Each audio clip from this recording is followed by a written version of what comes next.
자, 우리가 이제 이런 생각을 한번 해봐야 될 때가 아닌가 싶어요. 저는 계속 말씀드리지만, 결국에는 지금 부동산을 시장을 잡고 있는 게 여러분은 뭐라고 생각하십니까? 제가 보기에는 지금 부동산을 잡고 있는 것은 갑자기 올라간 대출금리라고 생각하거든요. 가상금리를 계속 내년 초에 올릴 수 있을까? 내년에 만약에 시장이 돌아서고 다시 올라가기 시작하면 이제 우리는 어디에 관심을 가져야 하나 이런 이야기죠. 2023년 4년은 핵심 지역이 올랐다라고 하면 2025년에는 과연 어떤 지역에 어떤 상품이 뜰지 요거에 대한 이야기를 한번 해보도록 하겠습니다. 아파트는 망고쌤. 2024년의 키워드는 양극화죠, 양극화. 2024년 한 해 동안 시도별 상승률을 한번 뽑아봤습니다. 2024년 1년 동안 반은 오르고 실거래 지수 기준으로 반은 내렸더라. 이런 이야기예요.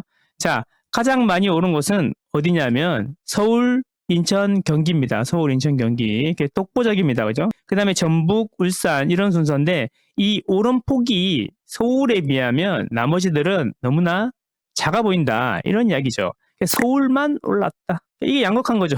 서울이 제일 좋은데 서울만 올랐다. 이런 이야기입니다.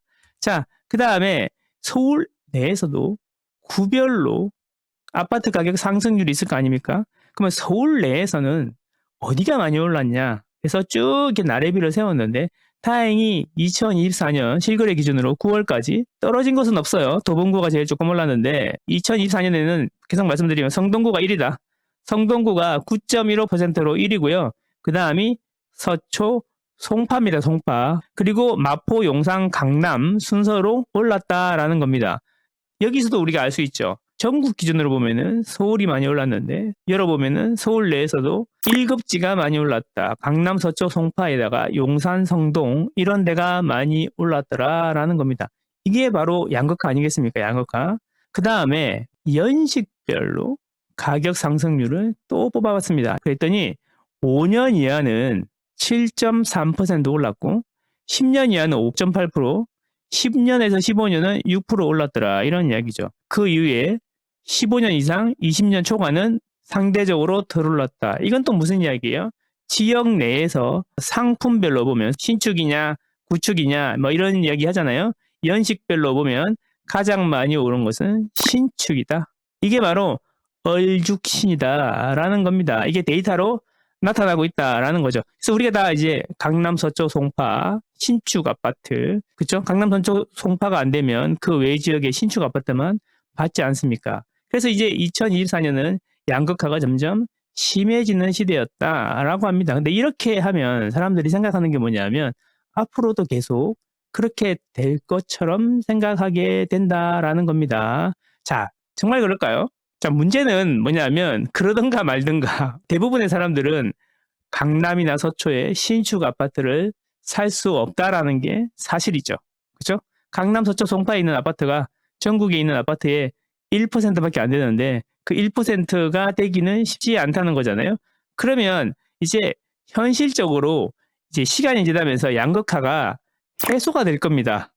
물론 매우 장기로 보면은 점점 심해지겠지만 이 폭이 이렇게 붙어 있다가 떨어졌다가 붙었다가 떨어졌다가 하면서 점점 시간이 지나면 점점 멀어지겠지만 순간적으로 보면 몇 년 동안은 붙었다가 떨어졌다 붙었다가 떨어졌다 이러는 거죠. 이 파동을 이용하는 겁니다.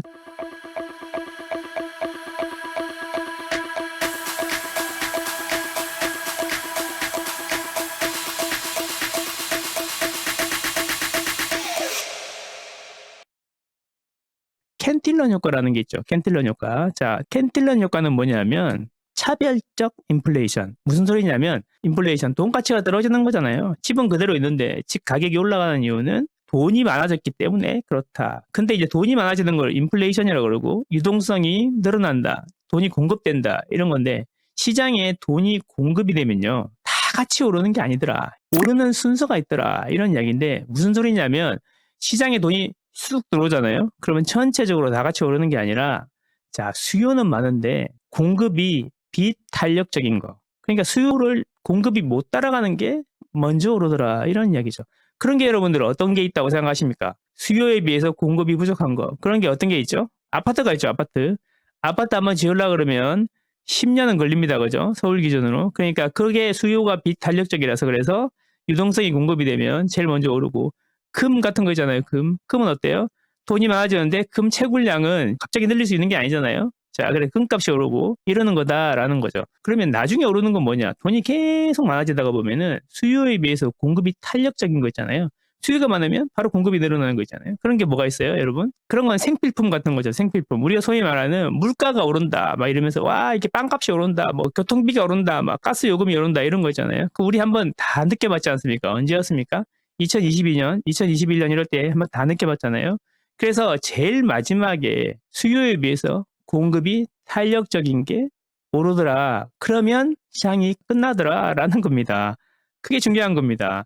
지금은 금리가 올라갔다가 다시 내려가는 추세로 바뀌었잖아요. 그래서 2023년부터 조금씩 회복하기 시작했는데 캔틸런 효과 맞죠? 차별적으로 전국이 다 오르는 게 아니라 서울 시내가 전체 다 오르는 게 아니라 쉽게 이야기하면 요즘 유행하는 말로 아파트가 이분하게 오르지 않았다 이런 거죠. 그래서 강남부터 오르고 좋은 데부터 오르더라. 근데 시간이 지나면 어떻게? 천천히 이게 확산이 되더라라는 거죠. 그래서 전부 다 오르고 물가까지 오르면 그때 끝나더라라는 겁니다. 아파트는 망고쌤. 자, 그래서 우리는 이제 거래 비중이라는 거를 이제 생각해 봐야 되는데, 자, 보세요. 이 빨간색으로 된 거는 서울 시내의 아파트 전체 거래 중에 각 구별로 거래 비중이 줄어들고 있는 곳입니다. 어디냐면 강남구, 강서구, 동대문구, 서초구, 성동구, 송파구, 그다음에 영등포구, 용산구 이런 데는 서울 시내 전체 거래에서 차지하는 비중이 줄어들고 있더라. 이런 이야기입니다. 자, 그러면 늘어나는 곳은 어디예요? 관악구, 구로구, 노원구, 동작구, 송파구 이런 데더라라는 겁니다.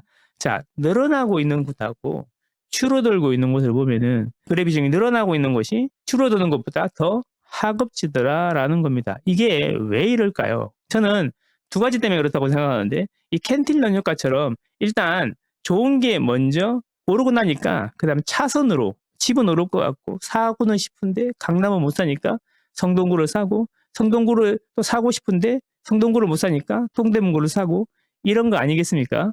자, 그런 것처럼 캔딜런 효과 그런 효과가 있고 대출 규제 때문에 그렇다라는 겁니다. 대출 규제는 금리 규제가 있고 한도 규제가 있잖아요. 금리를 올리면 사람들이 대출을 많이 못 받죠. 그렇게 되면은 5억을 빌려서 살라고 했는데 이자가 많이 나오면 4억을 빌리고 금액을 줄이겠죠. 결국에는 한도가 줄어드는 거야. 금리를 올리면서 돈을 대출을 많이 못 받으니까 상대적으로 대출이 덜 나오는 대출로 집을 사고 싶으니까 저가 지역으로 가는 거죠. 그래서 이제 캔틸런 효과랑 대출 규제 때문에 상승이 확산되고 있다. 확산되고 있다는 게 뭐냐면 우리가 성동구가 너무 비싸니까 동대문구를 산다고 해서 성동구가 떨어지는 게 아니잖아요. 강남 서초는 여전히 신고가가 나오고 있잖아요. 거래 비중은 줄었지만 그 점점 확산이 되고 있는 거죠. 확산. 강남 서초가 떨어지는 게 아니고 강남 서초도 여전히 오르고 그 주변으로 확산이 되는 거다. 이런 이야기입니다. 여기서 중요하게 봐야 될 포인트는 바로 뭐냐면 분양가입니다. 분양가. 2024년 5월에 평당 4천만 원을 육박했다라는 기사가 나왔어요. 그래서 서울 민간 아파트 분양가가 1년 새 27%가 상승했다. 이런 이야기가 있었어요. 근데 8월이 되니까 분양가가 다시 4천만 원 올랐다. 똑같은 이야기 나왔었죠. 자, 근데 1일 전 강북 9평 아파트가 14억에 분양을 했고 서울 원아이파크도 50점이 당첨이 되었다. 경쟁률 비싼 가격임에도 불구하고 높은 가점으로 당첨이 되었다. 이런 이야기가 나온다는 겁니다. 자, 그래서 이제 강북도 14억에 분양하는 시대가 되었다. 이게 되게 중요한데 이제 우리가 말하는 강북은 이제 용산, 성동 이런 데가 강북이 아니죠. 동대문구, 성북구 이런 데도 14억에 분양이 된다라는 겁니다. 그러니까 우리가 레미안 라그란데라고 있죠. 거기가 11억에 분양할 때도 비싸다. 이런 이야기 했었는데 지금은 14억에도 분양이 된다라는 거죠. 서울 원아이파크. 서울 원아이파크는 광화문 중심으로 보면은 레미안 라그란데보다 더 멀거든요. 지금 입주하고 있는 레미안 라그란데도 9평 기준으로 14억 정도 호가 평균이 만들어지고 있다라는 사실입니다. 이게 옛날에 생각하던 가격보다 많이 올라와 있다. 이제 머릿속에 있는 가격을 리프레시를 해야 된다. 이런 이야기입니다. 이 얼죽신이라는 게 결국에는 뭐냐면 신축 선호가 올라가는 거죠. 신축 선호가 올라가니까 신축을 사고 싶은데 너무 비싸니까 전체 가격의 10%만으로 얼죽신을 잡을 수가 있는 게 분양이잖아요. 분양. 그래서 분양 시장이 핫해지는 겁니다. 분양권은 지금 기준으로는 아파트는 아니잖아요. 그죠? 입주할 때 그 아파트에 입주할 수 있는 권리잖아요. 권리. 그죠? 3년 뒤에 입주하는 거죠. 뭐냐 하면 신축이 비싸니까 이제 신축이 곧 되는 거. 분양권이 뜨고 있다라는 겁니다. 자, 그러면 이제 무슨 이야기를 하고 싶으냐? 그럼 신축 가격이 올라가면 무슨 일이 생길까? 자, 우유값을 한번 해볼게요. 우유값이 오르면 여러분 뭐가 오를까요? 물론 우유를 만든 제품들이 오르겠죠. 이렇게 이야기하겠지만 우유값이 오르면 그 다음에 사람들은 관심을 가집니다. 우유를 내다 팔면 돈이 되는구나. 그죠? 그럼 돈이 되면 암소 가격이 오릅니다. 왜냐하면 옛날에 암소 뭐 1,000만 원 주고 사가지고 남는 게 있냐 그랬는데 우유값이 많이 오르면 이제 1,000만 원이 아니라 1,200, 1,300을 줘도 남는 게 있겠죠. 그래서 암소 가격이 오릅니다. 그런데 계속 이렇게 우유값이 오르면 그 다음엔 암소 가격만 오르는 게 아니고 송아지 가격이 오르는 거죠. 암송아지 가격. 그래서 이런 식으로 우유값이 오르면 암소 가격도 오르고 암송아지 가격도 오르는 것이 당연한 거죠. 제가 드리고 싶은 이야기는 뭐냐면 자, 이 우유가 신축이라고 한번 생각해 보세요. 신축. 그래서 신축 가격이 오르면 뭐가 오른다는 거야? 이 신축을 만들 수 있는 것들이 오르는 거 아니겠습니까? 이게 뭐예요? 분양권이잖아요. 그래서 분양 시장이 뜨거워지는 거죠. 분양 시장이 뜨거워지면 그 다음에 뭐가 또 뜨거워질까요? 자, 서울은 재개발 재건축이 아니면 집을 지을 수가 없죠. 대부분이 재개발 재건축을 통해서 공급이 되니까 재개발 재건축이 뜨는데 재개발 재건축이라면 범위가 너무 넓고 재개발 재건축은 단계의 비즈니스잖아요. 절차의 비즈니스. 그러니까 진행이 많이 된 거부터 가격이 오르게 됩니다. 그게 바로 입주권이죠. 관리처분 인가한 거. 그래서 처음에는 신축이 오르면 분양시장이 뜨고 분양시장이 뜨면 관리처분 인가한 입주권이 뜨는 거고 제일 마지막에 초기 재개발 재건축이 뜨게 되는 거고 캔틸런 효과처럼 처음에는 신축이 오르고 재개발 재건축이 오르고 난 다음에 마지막에 초기 재개발 재건축이 뜨면 시장이 끝나더라 이런 이야기죠. 구독, 좋아요, 구독, 좋아요.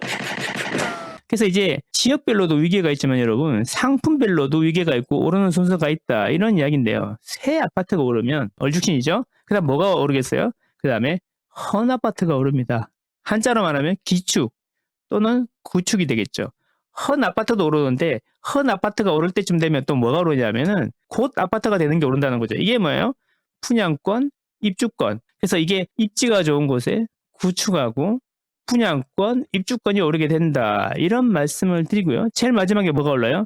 나중에 아파트, 초기 재개발 재건축이 제일 마지막에 오르게 된다. 그런 겁니다. 그리고 한 사이클이 끝나는 겁니다.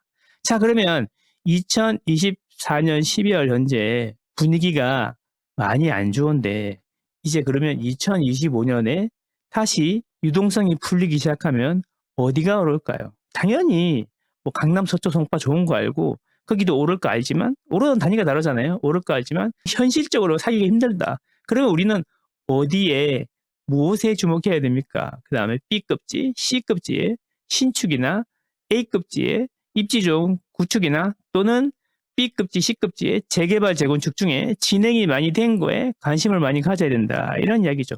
제가 지난주하고 지지난주에 거의 매일 임장을 갔습니다. 임장을 간 이유는 뭐냐면 서울 시내에 있는 모든 재개발 구역의 매물을 전수조사 해봤거든요. 상당히 매력적인 게 많더라. 이런 이야기입니다. 그래서 제가 임장을 엄청 열심히 다녔는데 저는 지금이 어쩌면 나의 인생에서 아주 좋은 기회가 되지 않을까. 저는 그런 생각을 합니다. 여러분들도 좋은 기회 잡으셨으면 좋겠고 여러분들이 현명하시니까 좋은 결정하시리라 생각합니다. 감사합니다.